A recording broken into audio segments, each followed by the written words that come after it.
जा नाश्ता लेके आ। अरे मुंह क्या ताक रही है, नाश्ता लेकर आ। जागरण की रात कहाँ गए थे आप?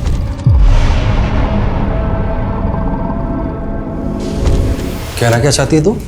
हाँ बोल। बहुत देर बाद आप जागरण में वापस आए थे। तुझे मालूम नहीं है तुझे तेरे पति से किस तरीके से बात करनी है? हाँ, आइंदा अगर ऐसे पूछताछ की ना मुझसे तो जान से मार दूंगा तुझे।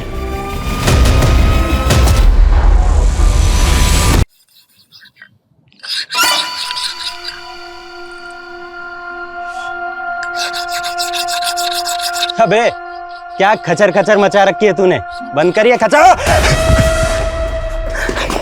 ऐसी खचर खचर से ना एक बार में ही खच हो जाती है।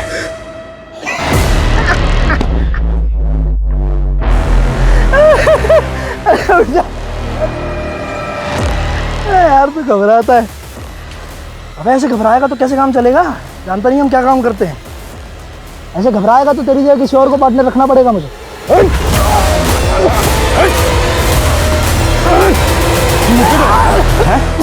चाकू से डराने से ज्यादा हाथों से तड़पा के मारने में ज्यादा मजा आता है।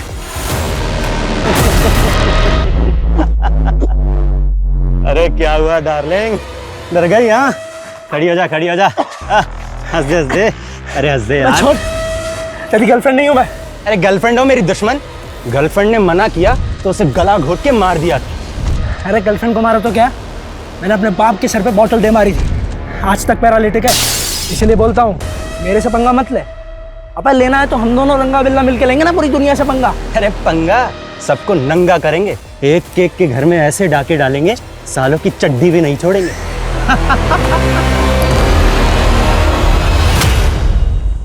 नमस्कार, मैं सोनाली कुलकर्णी क्राइम पेट्रोल सतर्क के इस नए अध्याय में आपका स्वागत करती हूँ। कल, आज और कल ये जीवन का ऐसा चक्रव्यूह है जिसे भेदने में इंसान अपनी पूरी जिंदगी लगा देता है।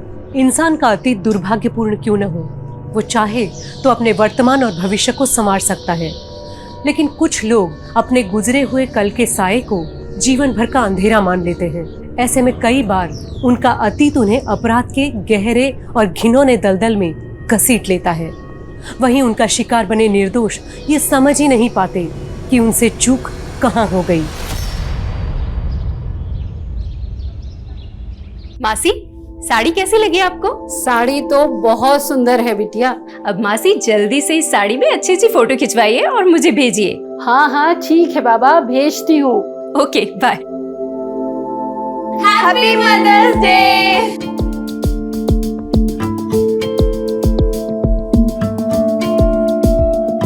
शाम की मदर्स डे पार्टी के लिए आप दोनों तैयार हैं ना? हाँ बिल्कुल। कोई पार्टी वार्टी नहीं होगी, और वैसे भी शाम को सुमन के घर जाना है जगराते में। कल्याणी, तुम्हें अच्छे से पता है ना कि सुमन का पति प्रताप तुम्हें बिल्कुल पसंद नहीं करता। प्रताप पसंद नहीं करता, सुमन तो मुझे समझती है ना, इसलिए आप, मैं और शिप्रा जाएंगे जगराते में। तुम्हें जाना है जाओ, मैं कहीं नहीं जा रहा।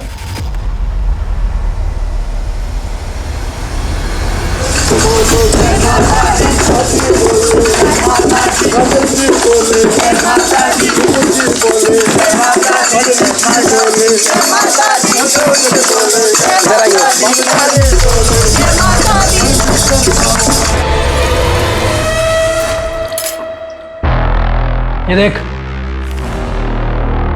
जयपुर का ये इलाका पैसे वालों से भरा हुआ है। लेकिन जहाँ जितना पैसा होता है सिक्योरिटी भी बहुत ज्यादा होती है। अरे मैंने सब चेक किया है।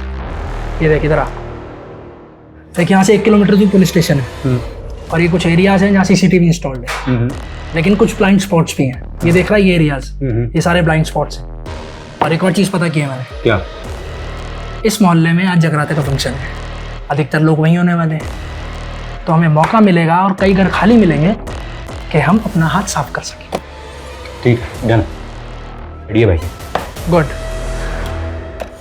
डोर लॉक में इतनी सफाई से खोलूंगा ना कि पुलिस भी नहीं समझ पाएगी कि एंट्री कहाँ से होगी। लेकिन हाँ, इस बार किसी को जान से नहीं मारेंगे। अरे तू संन्यास ले रे यार, रॉबरी करने जा रहे हैं, कोई सामने आएगा तो ठोकना तो पड़ेगा ना। चाची, हाँ ये तो रख दो और मिठाइयों वाली थाली ले। एक मिनट, कॉल आ रहा है, मैं बात करके आती हूँ। हेलो,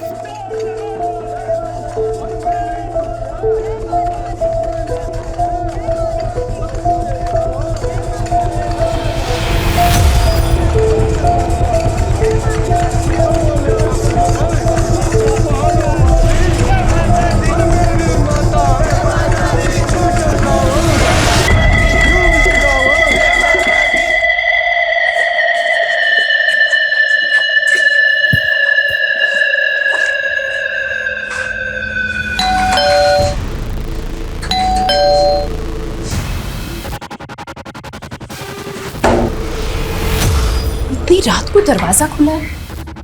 ये लोग भी ना बहुत लापरवाही कर रहे हैं।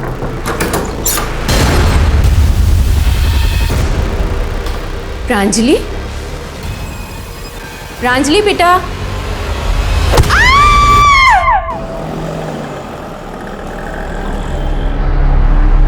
The number you have called is currently switched off.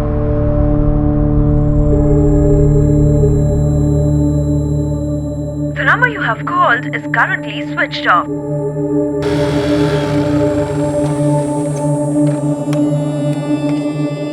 चाची,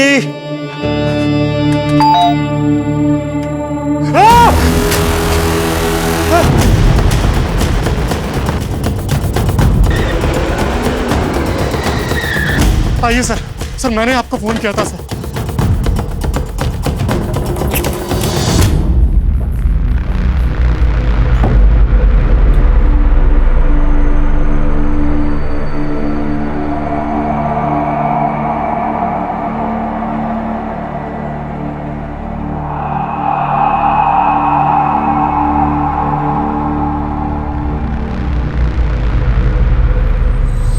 चेहरे पर चोट के निशान, शायद कत्ल से पहले इनके साथ मारपीट हुई और गले पर ये रस्सी का निशान, मतलब बाद में रस्सी से गला दबाकर इन्हें मार दिया गया। पहले सर के पीछे किसी चीज से वार किया गया और बाद में रस्सी से गला दबाकर मार दिया गया। सर इसको देखकर लगता है इसके साथ रेप भी हुआ है।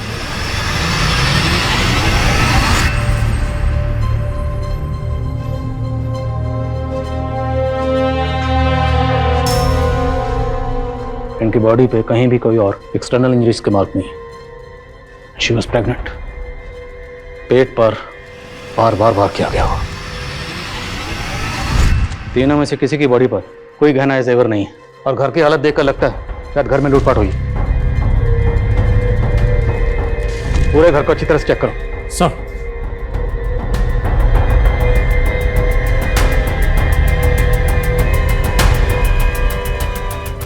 आप कौन हैं और ये लोग आपके क्या लगते हैं? सर मेरा नाम तेजस है सर, और ये मेरे फ्रेंड ऋषि की फैमिली है सर। सर वो मुंबई में अपनी पत्नी चंचल के साथ रहता है। उसकी छोटी बहन प्रांजलि की शादी होने वाली थी, तो बस वो भी आने वाला था सर। सर उसी ने मुझे फोन किया। तेजस, अरे यार मेरे घर पे किसी का फोन नहीं लग रहा यार, ना मम्मी ना पापा ना किसी का भी। तो एक काम करना, तू घर पे होके आना। लेकिन हमें तो घर से कोई फोन नहीं मिला। आपकी आखिरी बार बात कब हुई थी इनसे? सर कल ही हुई थी सर। चाची ये ऋषि ने कहा था कि बॉक्स आप तक पहुंचा दो। अंकल और प्रांजलि अंदर ही है। हाँ। हम लोग पड़ोस में जगराते में जा रहे हैं। हाँ सर, चाची जी और शिप्रा कल रात को हमारे घर आए थे जागरण के लिए, और उसके बाद चाची जी के पास कोई कॉल आया और वो चली गई। सर थोड़ी देर बाद में शिप्रा के पास भी कोई कॉल आया था। हाँ ठीक है, आते हो। और वो भी चली गई थी। और सर शिप्रा ना थोड़ी सी अनकंफर्टेबल सी लग रही थी। तो कल्याणी और शिप्रा दोनों को किसी ने कॉल किया, उसके बाद दोनों घर वापस चली गई? जी सर। कॉल किसने किया था? सर शायद देवेंद्र चाचा या प्रांजलि में से किसी ने किया होगा, क्योंकि वो दोनों हमारे यहाँ जागरण में नहीं आए थे।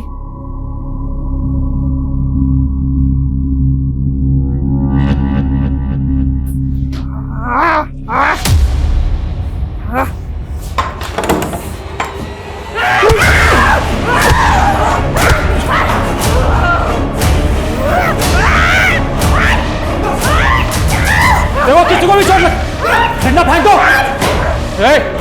कौन है? देखो पकड़ो सर में डंडा खींच।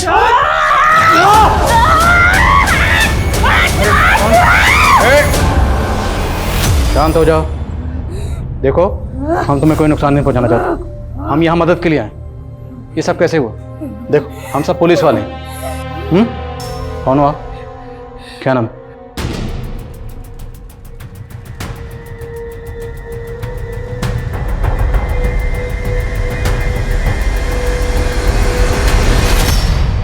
है कौन ये लड़की? पता नहीं सर। सर मैं तो इन लोगों को 10 साल से जानता हूँ, और पिछले 2 साल से तो ये लोग अजमेर में थे, मैं भी वहीं था सर। पर इस लड़की को मैंने पहले कभी ऋषि के घर में नहीं देखा सर। नहीं सर, हमने कभी इस लड़की को उस घर में नहीं देखा। हो सकता है कहीं बाहर से घुस आई हो, क्योंकि इस एरिया में भी कभी नहीं देखा इसको।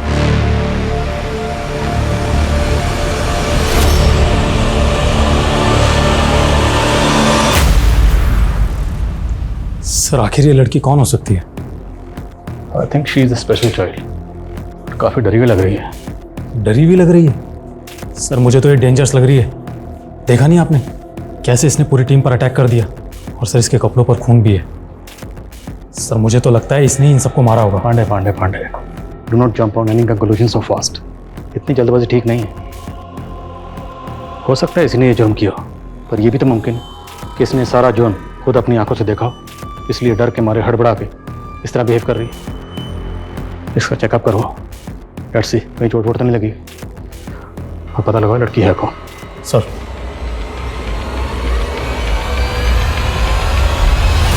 बहुत बड़बड़ कर रही थी पुलिस के सामने तू, हैं? सब कुछ याद रहता मैडम को, लेकिन ये याद नहीं रहता कि पति ने सुबह से नाश्ता किया है कि नहीं। जा नाश्ता लेके आ। अरे मुंह क्या ताक रही है, नाश्ता लेकर आ। जागरण की रात कहाँ गए थे आप?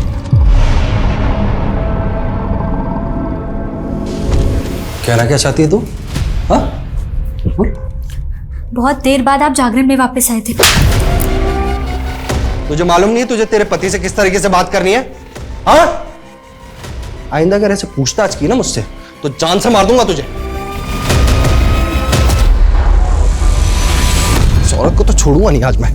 मेरा घर बर्बाद करना चाह रही है। कल्याणी चाची, कल्याणी चाची, क्या बात है? क्यों चिल्ला रहे हो? क्या बदतमीजी है ये क्या पट्टी पढ़ा रही है आप मेरी बीवी को?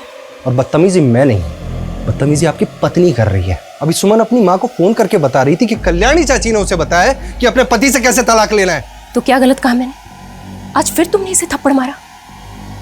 सुमन चलो अभी के अभी पुलिस के पास रिपोर्ट दर्ज करवाने। चलो मेरे साथ। चाची हमें पुलिस के चक्कर में नहीं पड़ना, और आप भी हमारी गृहस्थी से दूर रहिए। समझ में आ गया आपको, या और कुछ समझाना बाकी है? आगे से दूर रहिएगा इससे।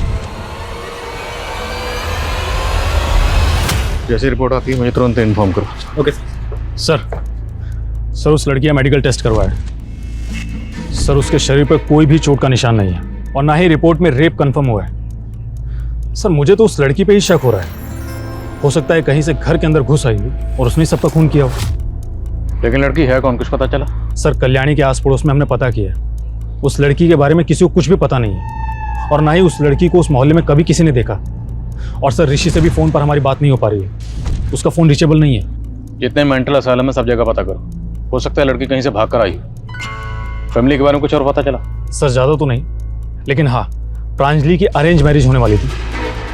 लड़का नोएडा का रहने वाला है और उसका नाम अनमोल है। मैंने उससे भी बात की, उसको भी इसके बारे में कुछ पता नहीं है। हो सकता है मामला लूटपाट और कत्ल का ही हो। घर में शादी होने वाली थी, जाहिर सी बात है घर में कैश और ज्वेलरी होगी, और घर से बाकी सामान क्या क्या चोरी हुआ ये ऋषि के आने के बाद पता चलेगा। घर के आसपास जितने भी सीसीटीवी हैं सबकी फुटेज निकालो, देखते हैं और क्या मिलता है। सर शिप्रा का पति सुदीप अजमेर का रहने वाला है, नार्कोटिक ऑफिसर है। मैंने उसे थाने बुलाया बातचीत करने के लिए। ठीक है।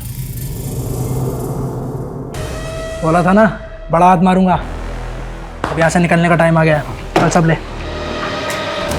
अब डाल ले।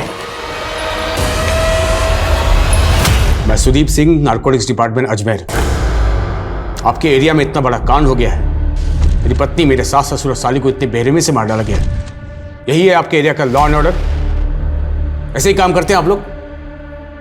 काम करते भी हैं, बस हाजिरी बजा के सैलरी उठाते हैं।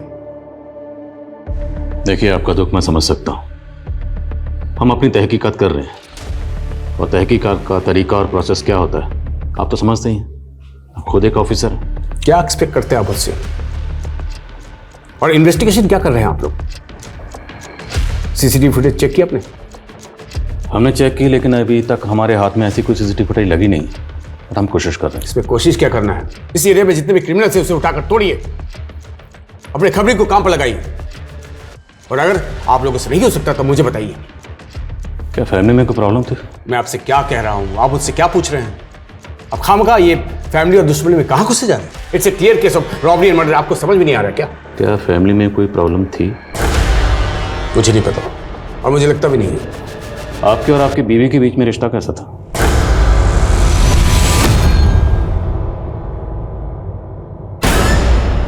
ये क्या रोज रोज का तमाशा है तुम्हारा? मैंने मना किया ना, ये सब मुझे पसंद नहीं है। पर आप तो शाम को आने वाले थे ना? तो अपने घर में आने के लिए पहले तुमसे मुझे पूछना पड़ेगा। एमबी किया है ना तुमने? पढ़ी लिखी हो, लुक एट योरसेल्फ। मैं तो समझाना ही बेकार है। मेरे और सिप्रा के बीच में सब कुछ परफेक्ट था। सब कुछ इतना परफेक्ट था तो आपकी बीवी पिछले 7 महीने से मायके में क्यों रह रही थी? क्योंकि वो प्रेग्नेंट थी और अपनी माँ के पास रहना चाहती। कुछ हुआ था फैमिली में ऐसा जो आपको अजीब लगा? मेरी कल सुबह सिप्रा से बात हुई थी। मुझे कुछ ठीक नहीं लग रहा, सारा दिन जी घबराता रहता है मेरा। और क्या बात हुई थी? ये हुई नॉर्मल बातें। आप इस लड़की को जानते हैं? जी नहीं, मैंने इसे पहले कभी नहीं देखा। कौन है ये?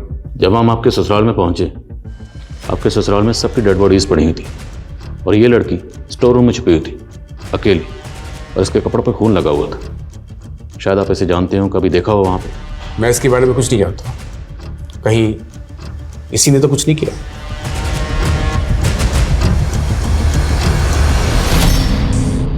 बोलो, कौन हो आप? नाम क्या है? कुछ बोलती क्यों नहीं?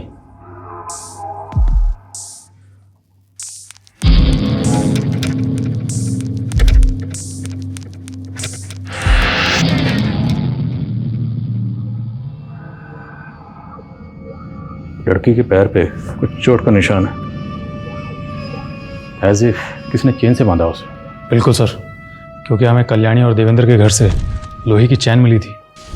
सर देवेंद्र और कल्याणी का बेटा ऋषि है।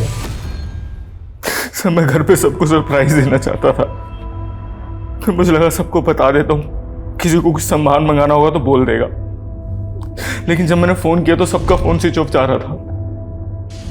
मेरी फैमिली के साथ ऐसे कैसे हो गया? सर मैं फ्लाइट में था, मेरा फोन स्विच ऑफ था। आप जरा आइए हमारे साथ, आइए। इन्हें जानते हैं? तुलिका दी?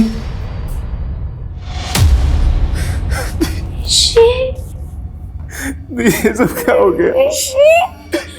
दी सब कैसे हो गया? दी कैसे हो गया? दी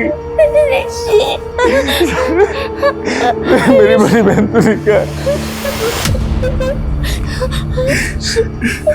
मैं यही हूँ दी, मैं यही हूँ, घबराना मत। मैं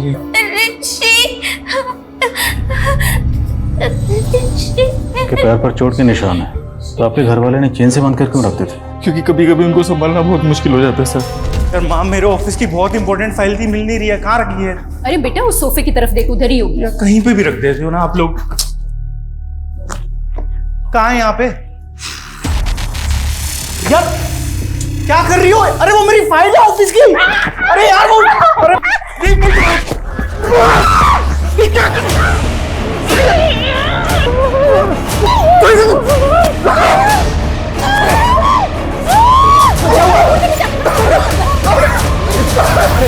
देखिए, जब हम आपके घर पहुंचे वहाँ आपके सब घर वालों की डेड बॉडीज थी, सिर्फ ये स्टोर रूम में थी और इनके कपड़ों पर खून लगा हुआ था।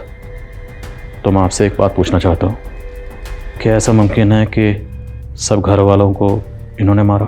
नहीं सर, कैसी बात कर रहे हैं सर आप? चोरी हुई है ना, लेकिन इनकी हालत देख के आपको लगता है कि ये सब दी ने किया होगा? हर इंसान अपनी जिंदगी में बहुत से राज छुपाए होता है, जिसके बारे में उसके अलावा किसी और को कुछ पता नहीं होता। कल्याणी, जो खुले विचारों की एक आदर्शवादी महिला थी, भले उसने अपनी ही बेटी की जिंदगी को एक राज कैसे बना दिया। कल्याणी और देवेंद्र के परिवार का ये सच जानकर पुलिस अचंभे में थी, लेकिन अभी तो उनके सामने और ऐसे राज आने बाकी थे जो पुलिस क्या किसी भी इंसान के होश उड़ा दे।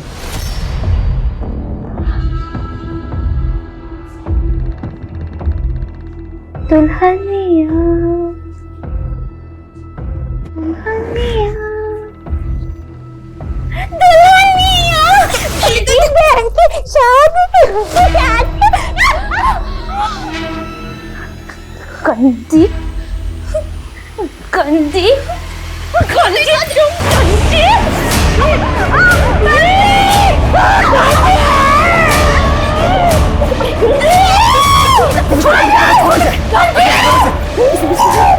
इसने सुन लिया ना तो सारा फुल कवर हो जाएगा। बांध नहीं बेटा, लेके बांध इसको।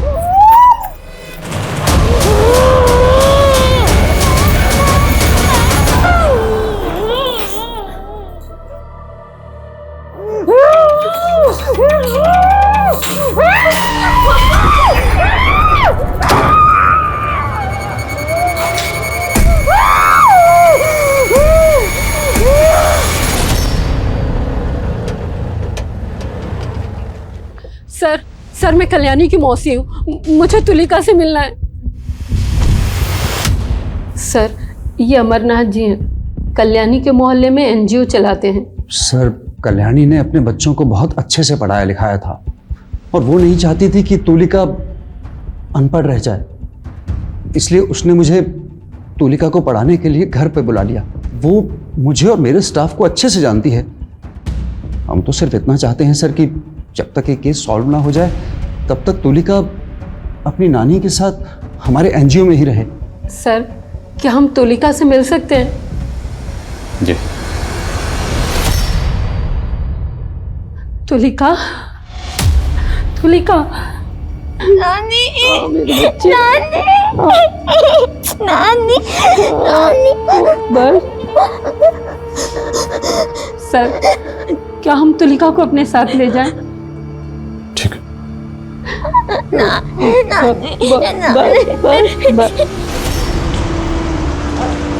आजा बेटा, आजा आजा आजा आजा। ये रहा तुम्हारा कमरा। तुलिका ठंडा पियोगी? हम अभी लेके आते हैं, तुम आराम करो।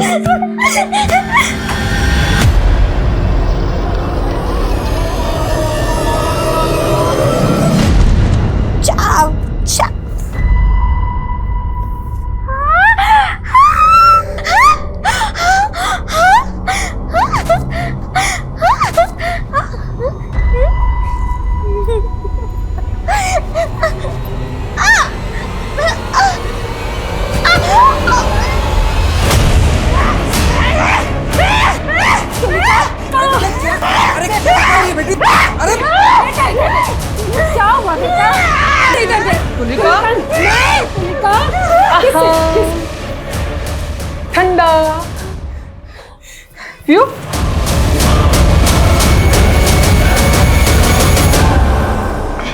अच्छा लगा? Sir postmortem report. Sir report के मुताबिक सबसे पहले कल्याणी, शिप्रा और प्रांजलि को मारा गया था और उन तीनों को मारने करीब 3 घंटे बाद देवेंद्र की मौत हुई थी। तो मतलब देवेंद्र को 3 घंटे तक जिंदा रखा गया, आखिर क्यों? एक बात और सर, देवेंद्र की बॉडी पे चोट के बहुत से निशान हैं, कुछ नए तो कुछ पुराने।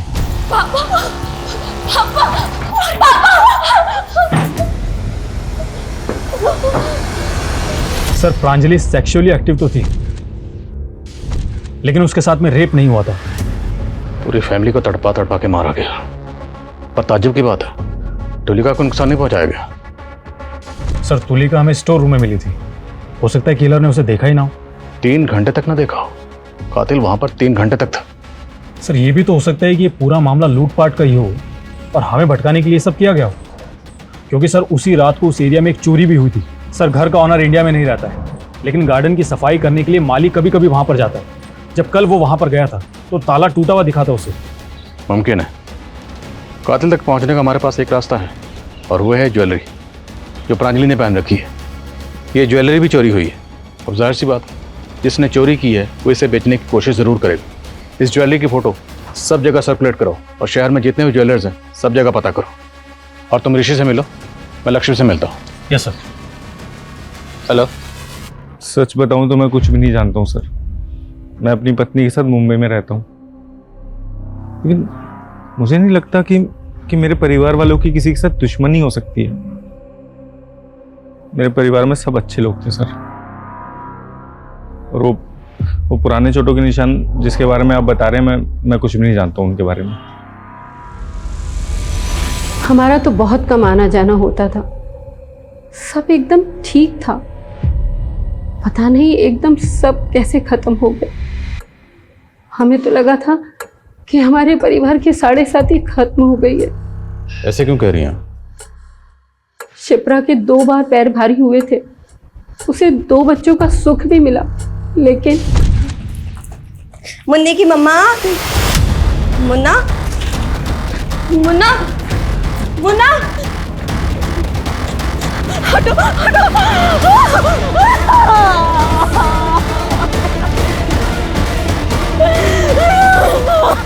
ये एक बार नहीं 2 बार हुआ था। शिप्रा के 2 न्यूबॉर्न बेबी का कत्ल हुआ। किसने मारा था उन्हें? कुछ पता नहीं सर, पुलिस अभी भी पता करने की कोशिश कर रही है।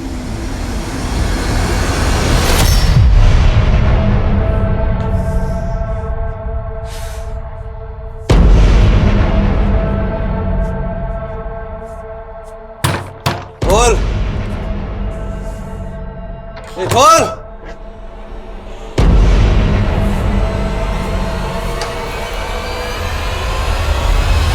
हाँ, मेरे दोनों न्यूबॉर्न बेबी के एब्डक्शन और मर्डर हुए थे। एक 3 साल पहले, एक 2 साल पहले। पर यह बात आपने हमें पहले नहीं बताई। क्यों? क्योंकि मैं देखना चाहता था कि आप अपनी इन्वेस्टिगेशन अच्छे से कर भी रहे हैं या नहीं। तो देख लिया आपने? मतलब आप हम पर शक कर रहे हैं? लोगों पर शक करना मेरा काम है। हमारा भी। हमने आपकी पूरी तफसील निकाल ली। सुना है बड़े ऊंचे शौक है आपके। Red light area, high and prostitute, सब जगह आना जाना। मैं नारकोटिक्स में हूँ। ऐसे लोगों से कनेक्शन बनाना मेरा काम है।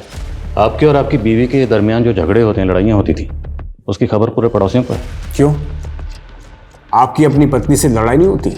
होती है, लेकिन वजह वो नहीं होती जो शायद आपके और आपकी बीवी के बीच थी। अच्छा जल्दी से छुप जाओ, मैं 5 तक गिनूंगी। 1 2 3 4 5।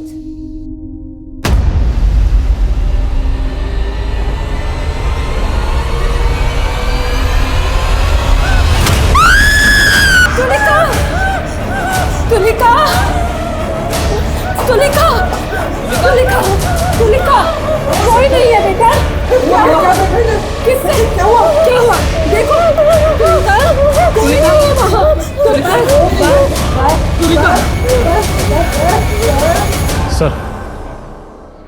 सर कल्याणी और शिप्रा के कॉल रिकॉर्ड्स। सर दोनों को आखिरी बार कॉल प्रांजलि का ही आया था। तो इन दोनों को फोन करके जगराते से वापस प्रांजलि नहीं बुलाया था? प्रांजलि, बोलो बोलो बेटा, क्या हुआ? हाँ ठीक है, आते हैं। सर प्रांजलि की शादी अनमोल के साथ में होने वाली थी, लेकिन उसके कॉल रिकॉर्ड्स में अनमोल से ज़्यादा तेजस के कॉल्स हैं। सर दोनों के बीच में लंबी लंबी और लेट नाइट तक बातें होती थी। इट सीम्स कि दोनों का अफेयर चल रहा था।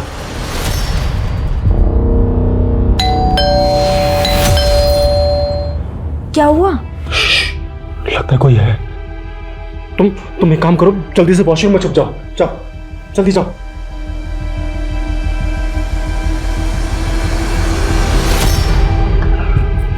मेरे और अनमोल की शादी में भांड बनकर नाचने की तैयारी हो गई। अरे क्या बोल रही हो प्रांजलि? मुझे कुछ समझ नहीं आ रहा है। मैं क्या बोल रही हूँ?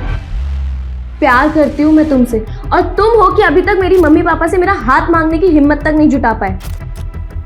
तुम्हें पता है, मम्मी मुझे तुम्हारी छोटी बहन समझती है। 15 दिन बाद प्रांजलि की शादी है, बड़े भाई जैसे हो तुम, सारा काम तुम्हें ही संभालना है। हाँ हाँ चाची, क्यों नहीं। अरे अरे घिन आती है मुझे खुद पे। अरे बाबा, तुम पे इतना गुस्सा सूट नहीं करता है।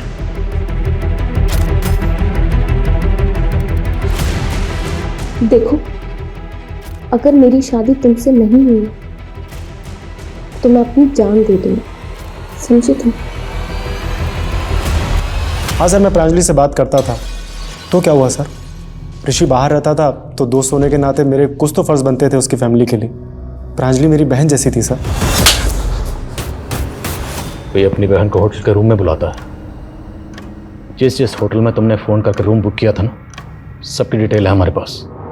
बिठा के पूछ रहा हूँ, सच बोलते। सर मैं सब सच सच बोलता हूँ सर। सब मेरा और प्रांजलि का अफेयर चल रहा था, लेकिन 1 साल पहले ही सर हमारा ब्रेकअप भी हो गया था। पर बातचीत का सिलसिला बंद नहीं हुआ था, मिलना जुलना भी बराबर चल रहा था। हाँ सर, मिल रहे थे हम सर, लेकिन मैं सिर्फ उसे टाइम दे रहा था ताकि वो मूव ऑन कर सके। जैसे तुम मूव ऑन करके किसी और के साथ। सर मेरा यकीन कीजिए सर, मेरा किसी भी चीज़ से कोई लेना देना नहीं है, प्लीज़ सर। ठीक है, जाओ, नजर रखो इस पे। इस केस में कौन सच बोल रहा है, कौन झूठ बोल रहा है, किसी के भरोसा करना बिल्कुल मुश्किल है। सर खबरी ने बताया कल्याणी का पति देवेंद्र हिस्ट्री शीटर्स के टच में था। अभी कुछ दिनों पहले जब देवेंद्र अपनी पत्नी के साथ मार्केट से आ रहा था तो रोड पे कुछ तमाशा भी हुआ था।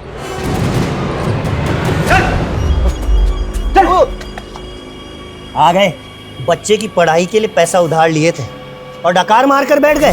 बोल भाई, मैं आपके सारे पैसे लौटा दूंगा। अच्छा, कैसे लौटाओ? मकान गिरवी रख करके पैसा चुकाने की बात कही थी। कहने को तो बड़े बिजनेसमैन हो, लेकिन बैंक बैलेंस एकदम जीरो है। अब तो मकान भी गया। अबे कैसे चुकाएगा हमारे पैसे? मुझे थोड़ा वक्त दो उज्जवल भाई। टाइम तो नहीं दे सकते, पर हाँ प्रसाद दे सकते हैं। दो रे इसको।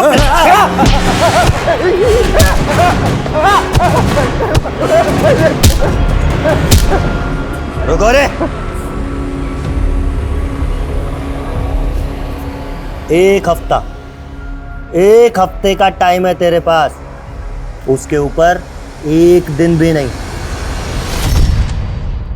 सर सर उज्जवल के बारे में कई जगह पता किया, लेकिन ये उज्जवल अंडरग्राउंड है। तो ग्राउंड खोदो और जहां कहीं भी छुपा हुआ है उसे बाहर निकालो। सर शिप्रा और सुदीप के बच्चों के मर्डर की केस फाइल चेक की मैंने। सर उस दौरान वहाँ पे एक अनजान आदमी को देखा गया था। एक पड़ोसी ने बताया कि उसी आदमी ने बच्चों को चुराया है। सर उसने उसका एक स्केच भी बनवाया है।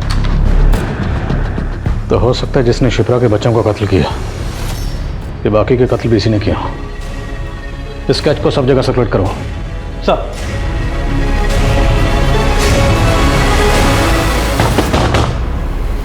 तेजस! ऋषि तुम? सोने? हाँ? तूने मेरे पीठ पीछे छुरा बोका? हाँ? मेरे पीठ पीछे छुरा बोका तूने? मेरी बहन के साथ अफेयर चला रहा था? क्यों किया तूने मेरे साथ? क्यों मेरी फैमिली को धोखा दिया तूने? अरे शुक्र मानो कि मैंने अभी तक पुलिस को कुछ नहीं बताया है। अगर बता दिया होता ना, और जो तूने ये कांड किए हैं तो अब तक तू जेल में सड़ रहा होता। अरे प्रांजलि ने मुझे सब कुछ बता दिया था। चल निकल यहाँ से। देख लूंगा तुझे मैं। अभी ये 2 आम हैं। अगर इन दोनों में से एक आम मैं ले लूं तो अब कितने बचेंगे? तुम मेरा आम क्यों लोगे? अरे बाबा गणित है, मान लो कोई ले ले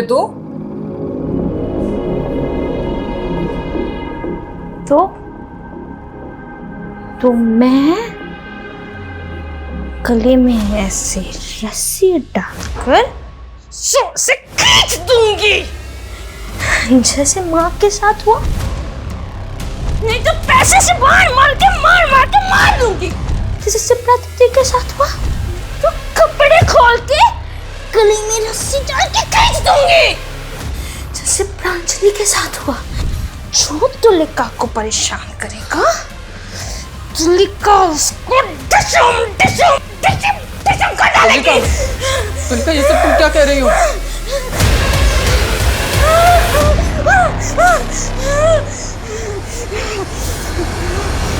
सर ये लड़की तुलिका, मुझे तो ऐसा लगता है कि सारी मिस्ट्री इसी में छुपी है। सर हो सकता है घर के सभी लोग उसके साथ गलत व्यवहार करते हों और उसने ही सबको मारा हो। लेकिन फिर चोरी किसने की? अगर कत्ल तुलिका ने किए हैं तो चोरी किसने की? वर्मा, हम ऐसी किसी कंक्लूजन पे जंप नहीं कर सकते। खबरें से कुछ पता चला? हाँ सर, एक खबरी ने कल्याणी के पति देवेंद्र के बारे में बताया। सर उसका एक कोर्ट केस चल रहा है। किसके खिलाफ? उसके ही बेटे ऋषि के खिलाफ। लेकिन एक बाप अपने ही बेटे के खिलाफ कोर्ट केस क्यों करेगा? और सर प्रांजलि ने तस्वीर में जो गहने पहने थे, उन गहनों को किसी ने बेचने की कोशिश की है।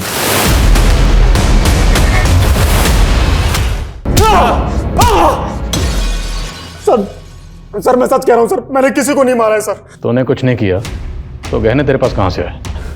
सर गहने? सर वो तो खुद मुझे प्रांजलि ने दिए थे और कहा था कि अगले दिन वो मुझे 1 बजे मिलेगी। लेकिन सर उसी दिन सुबह सुबह मेरे पास ऋषि का फोन आया। हाँ ऋषि? अरे यार मेरे घर पे किसी का फोन नहीं लग रहा यार। तू एक काम करना, तू घर पे होके आना। और जब मैं वहां जाकर मैंने देखा तो ये ऐसे नहीं बोलेगा, इसकी अच्छे से मरम्मत करो। सर अगर आपको ऐसा लगता है कि सबका खून तेजस ने ही किया है तो फिर उसने तुलिका को क्यों छोड़ दिया? देखते हैं, पहले ऋषि को बुलाओ। सर आप लोगों ने मुझे क्यों पकड़ा है? मैंने तो कुछ भी नहीं किया। ये फाइल हमारे लॉयर ने दी है। तुमने अपने बाप के पुश्तैनी घर के जाली कागज बनाकर उस घर को बेच दिया था। सर, मेरी वाइफ चंचल बहुत अमीर घर की बेटी है। मैं उसके आगे फ्लॉन्ट करता था कि मेरे पापा के पास बहुत पैसा है।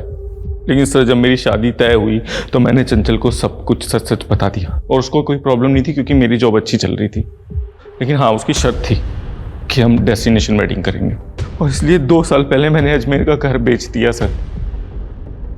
और 2 साल से मेरे पापा से बात नहीं हुई।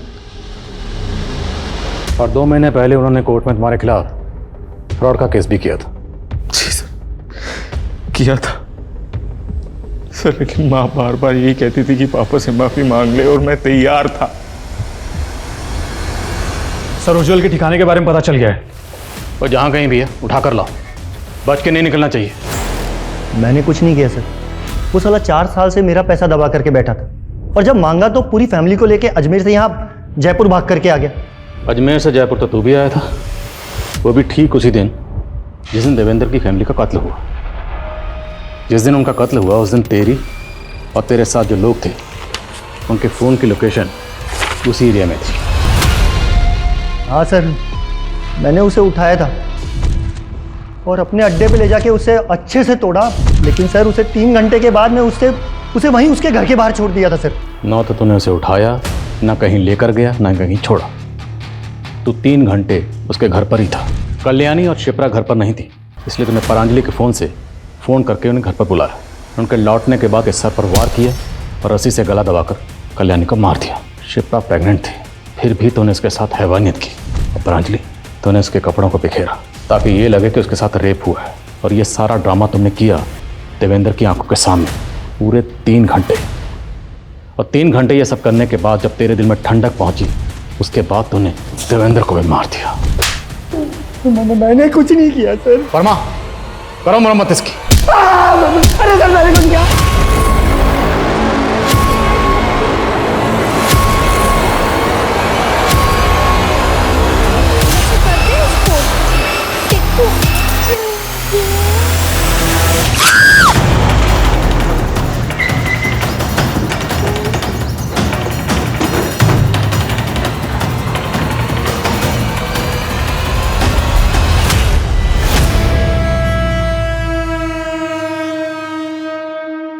भगवान का शुक्र है सर, मामूली सी चोट है, कुछ ही दिनों में ठीक हो जाएगी।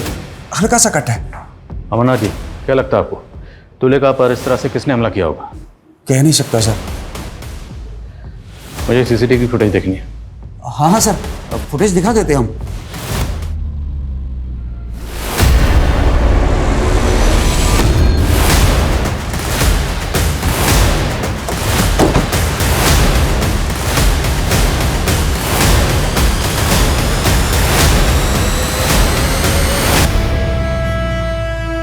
सर, ये तो मर चुका है।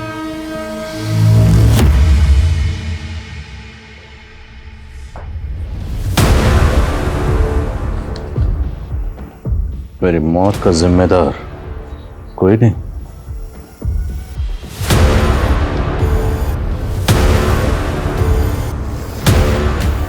ये खुदकुशी नहीं, कत्ल। गले पे मार्क दो, किसी ने गला दबा के मारा। वर्मा, आसपास चेक करो, कोई सीसीटीवी है? पांडे, पूरे घर की तलाशी लो। सर।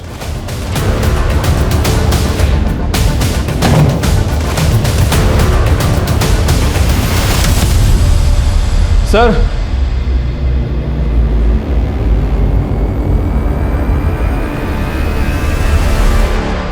पता करो, क्या यहाँ कोई इलेक्ट्रिशियन आया था या क्या सुदीप ने किसी इलेक्ट्रिशियन को कॉल किया था? लेकिन सर, मुझे एक बात समझ में नहीं आ रही है, सुदीप ने तुलिका पर अटैक क्यों किया? शायद तुलिका इसका जवाब दे पाए। तुलिका, सुदीप, तुम्हारे जीजू, बोलो क्या किया था इन्होंने तुम्हारे साथ? बोलो क्या किया था, बोलो।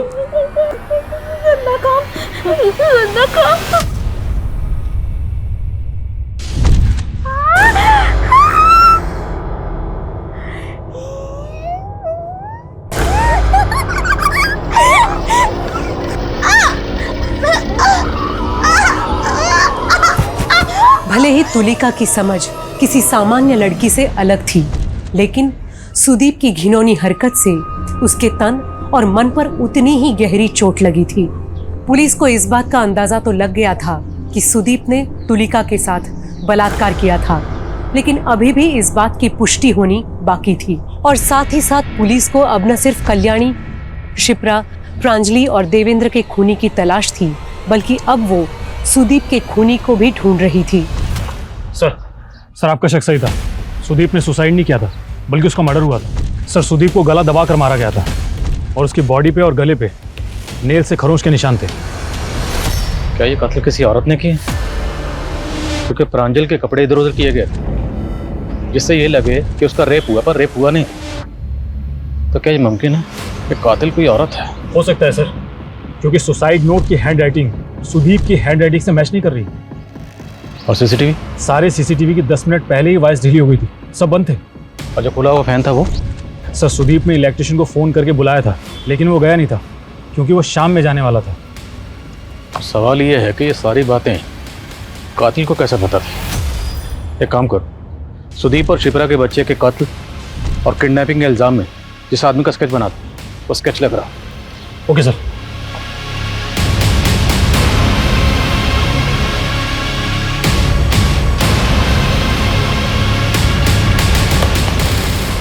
ये अब जरा इस फोटो की फेस मैपिंग करो स्केच के साथ।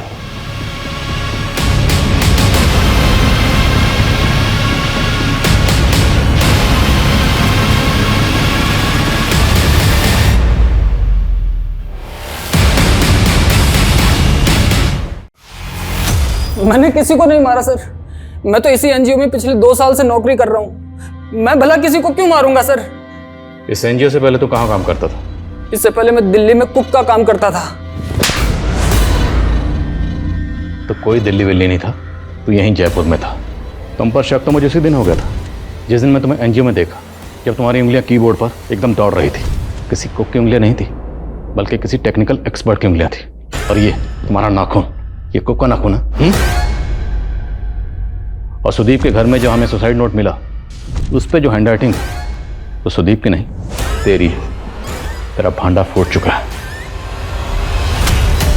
सबसे पहले मैंने शिप्रा के बच्चों को अपना शिकार बनाया। वो तो माँ कहलाने के लायक ही नहीं थी। और जब उस रात शिप्रा और कल्याणी जगराते में गए थे, तब देवेंद्र भी घर पर नहीं था। उस रात में उसी इरादे से वहां गया। माचिस है क्या?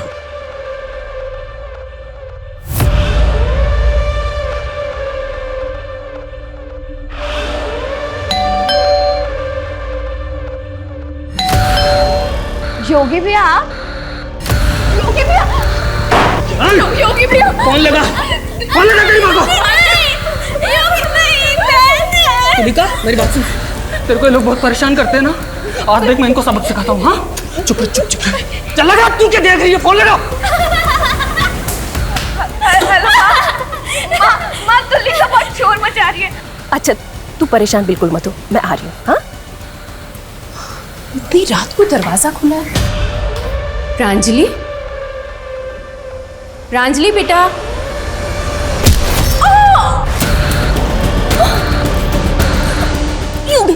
हाँ मैं।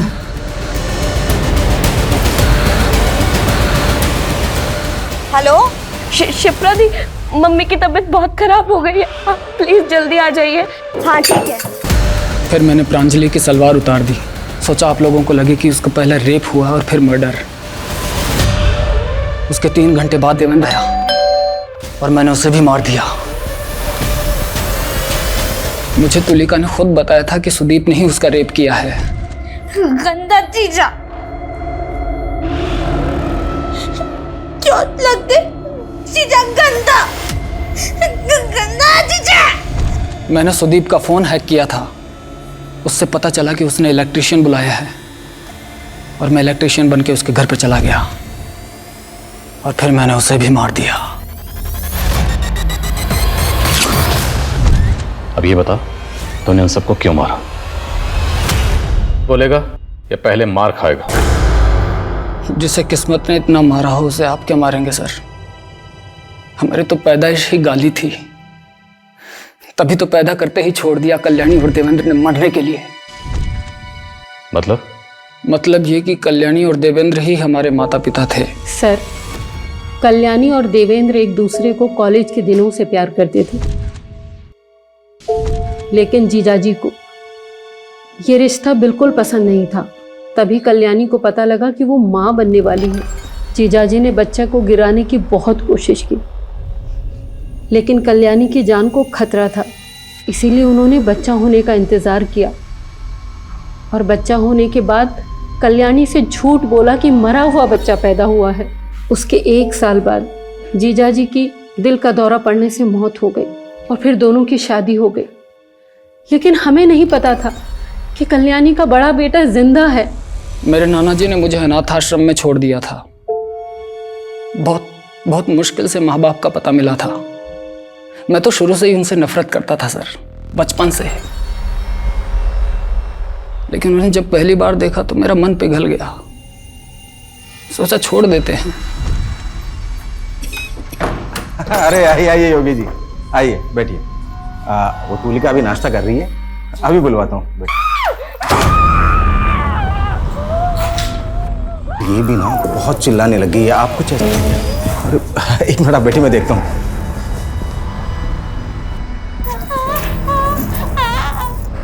लेकिन जब देखा कि वो लोग तुलिका से बहुत बुरा बर्ताव कर रहे हैं, मेरा खून खोल गया सर, और मैंने मार दिया सबको।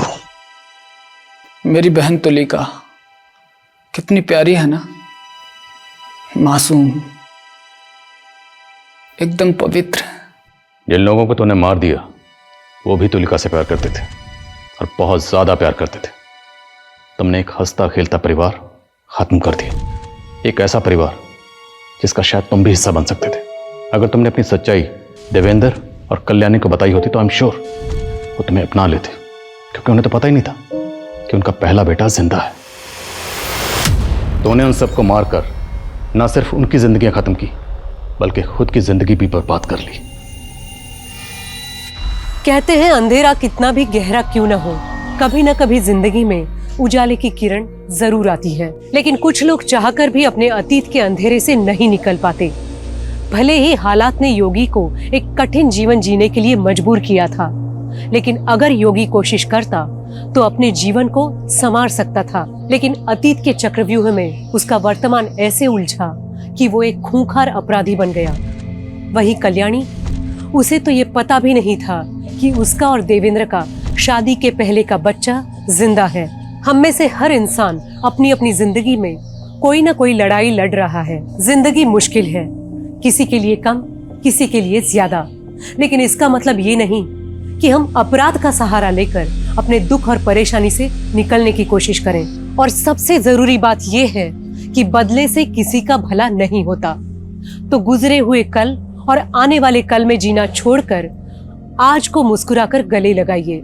इसी के साथ मैं सोनाली कुलकर्णी आपसे विदा लेती हूँ। फिर होगी आपसे मुलाकात क्राइम पेट्रोल सतर्क जस्टिस रीलोडेड में एक नए केस के साथ।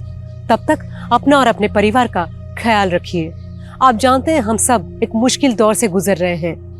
कृपया मास्क और सैनिटाइजर इस्तेमाल करना ना भूलें। साथ ही सोशल डिस्टेंसिंग बनाए रखें। देखते रहिए क्राइम पेट्रोल सतर्क। जय हिंद।